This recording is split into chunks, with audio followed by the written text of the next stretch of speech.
Genesis chapter 3. Now the serpent was more subtle than any beast of the field which the Lord God had made. And he said unto the woman, Yea, hath God said, Ye shall not eat of every tree of the garden? And the woman said unto the serpent, We may eat of the fruit of the trees of the garden, but of the fruit of the tree which is in the midst of the garden, God hath said, Ye shall not eat of it, neither shall ye touch it, lest ye die. And the serpent said unto the woman, Ye shall not surely die. For God doth know that in the day ye eat thereof, then shall your eyes be open, and ye shall be as gods, knowing good and evil. And when the woman saw that the tree was good for food, and that it was pleasant to the eyes, and the tree to be desired to make one wise, she took of the fruit thereof, and did eat, and gave also unto her husband with her, and he did eat. And the eyes of them both were opened, and they knew that they were naked. And they sewed fig tree leaves together, and made themselves aprons. And they heard the voice of the Lord God walking in the garden in the cool of the day.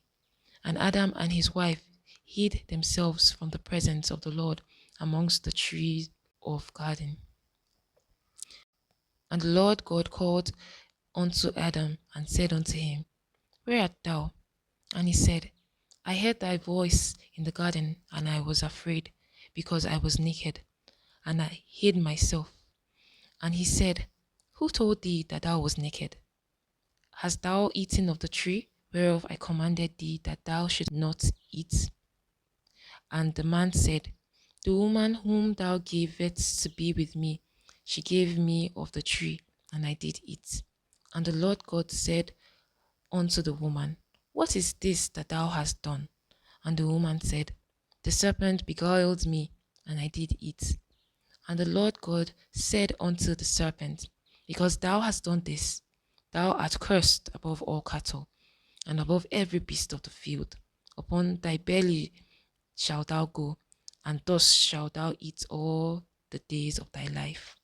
And I will put enmity between thee and the woman, and between thy seed and her seed.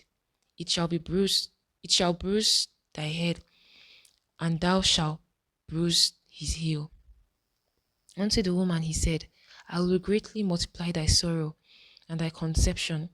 In sorrow thou shalt bring forth children, and thy desire shall be to thy husband, and he shall rule over thee. And unto Adam he said, Because thou hast hearkened unto the voice of thy wife, thou hast eaten of the tree of which I commanded thee, saying, Thou shalt not eat of it. Cursed is the ground for thy sake. In sorrow shalt thou eat of it all the days of thy life.